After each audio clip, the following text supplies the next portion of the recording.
बातमी आहे। मिलिंद देवरा आज दुपारी 2 वाजता शिंदे गटात प्रवेश करणार आहेत। मिलिंद देवरा यांचा राजीनामा काँग्रेसला एक मोठा धक्का पाहायला मिळतोय। तर आता मिलिंद देवरा यांनी सदस्यत्वाचा काँग्रेसचा राजीनामा दिल्यानंतर ते दुपारी 2 वाजता शिंदे गटात प्रवेश करते होते। मिलिंद देवरा यांनी काँग्रेस सदस्यत्वाचा राजीनामा दिलेला आहे आणि हा राजीनामा दिल्यानंतर ते शिंदे गटात प्रवेश करणार आहेत। अर्थातच येत्या काळातल्या लोकसभा निवडणुकांमध्ये काँग्रेसकडून आपल्याला उमेदवारी मिळणार नाही हे लक्षात आल्यानंतरच त्यांची अस्वस्थता वाढली होती। गेल्या तब्बल आपण बघतोय मुरली देवरा म्हणजे त्यांच्या वडिलांपासूनचे ते काँग्रेसचे खंदे समर्थक मात्र त्यांनी राजीनामा दिलाय।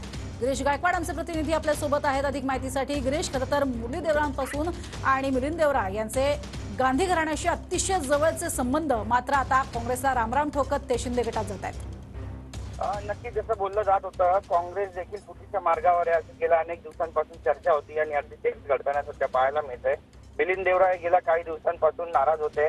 काँग्रेसमध्ये त्यांची घुसमट होत होती। अनेक वेळा त्यांनी पक्षश्रेष्ठींना देखील कळवलं होतं, मात्र त्याकडे कुठलंही लक्ष दिलं गेलं नाही आणि अखेरकार त्यांनी आज 55 वर्षाचे त्यांच्या घराण्याचे जे संबंध आहेत ते काँग्रेससोबत संपवल्याचं ट्विट केलेलं आहे आणि त्यांनी आपल्या पदाचा राजीनामा दिलेला आहे।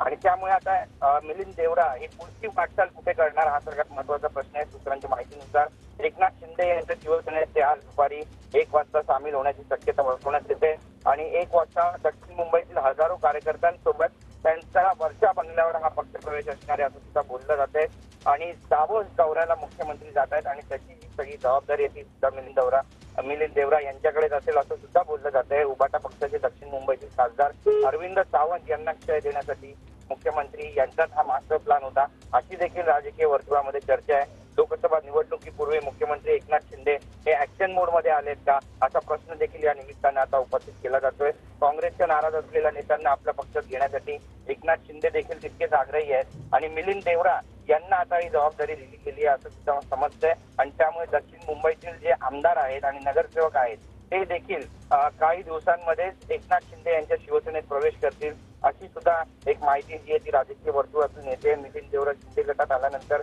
दक्षिण मुंबईतून खासदारकी लढवण्याच्या देखील तयारीत आहे।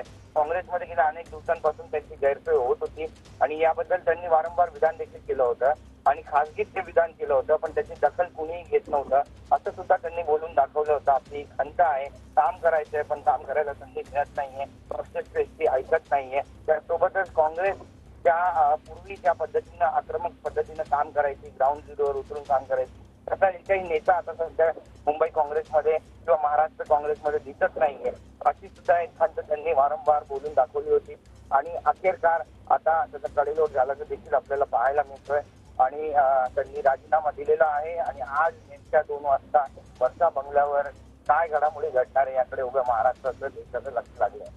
अगदी, आणि अर्थातच या सगळ्यामध्ये मोठा फटका हा काँग्रेसला बसलेला आहेच पण त्याबरोबरीनं मिलिंद देवरा यांच्या रूपामध्ये एक महत्त्वाचा नेता आणि माजी खासदार असणारा असा हा काँग्रेसमध्ये अतिशय तरुण आणि त्याचबरोबरीनं काम करणारी व्यक्ती जिने रामराम ठोकलेला आहे मिलिंद देवरा आता शिंदे गटामध्ये प्रवेश करते होणार आहेत। आपण अधिक माहिती या संदर्भात घेतोय गिरीश गायकवाड यांच्याकडनं। गिरीश, जर येत्या काळात आपण बघितलं तर एक कडवी लढत जी आहे ती देण्याचा शिंदे गटाचा मानस आहे। शिंदे गटाला आपल्या खासदारकीच्या सगळ्या जागा ज्या मागच्या लोकसभेला मिळालेल्या होत्या त्याच पुन्हा एकदा जिंकायच्याच आहेत आणि या ईर्षेनं ते आता येत्या काळात लढतील याची सुतोवाच शिंदे गटानं करून दिली असं म्हणता येईल का? नक्कीच मुख्यमंत्री एकनाथ शिंदे यांचा हा मास्टर प्लॅन आहे असं म्हटलं तर वावगं ठरणार नाही कारण त्यांचं असंच म्हणणं आहे की खरी शिवसेना आहे ती आम्हीच आहोत, धनुष्यबाण आमच्याकडे, शिवसेना नाव आमच्याकडे आणि 16 आमदारही आता पात्र झालेले आहेत। त्यामुळे आता शिवसेना ही अधिकृतरित्या त्यांच्याकडे आहे। ते पक्षप्रमुख देखील आपलं नाव जे आहे ते इतर मुंबईतल्या सगळ्या बॅनरवरती लावताना चित्र आपल्याला स्पष्टपणे पाहायला मिळते। त्यामुळे त्या काळामध्ये रणनीती देखील तशीच असणार आहे। शिवसेनेच्या जेवढ्या मुंबईतील जागा होत्या, महाराष्ट्रातील जागा होत्या त्या सगळ्या शिंदे गटाच्या लढवण्याचा मानस आहे आणि त्यासाठीची तयारी आहे असं म्हटलं तर वावगं ठरणार नाही। नक्कीच गिरीश, तुर्तास धन्यवाद या संपूर्ण सविस्तर माहितीसाठी।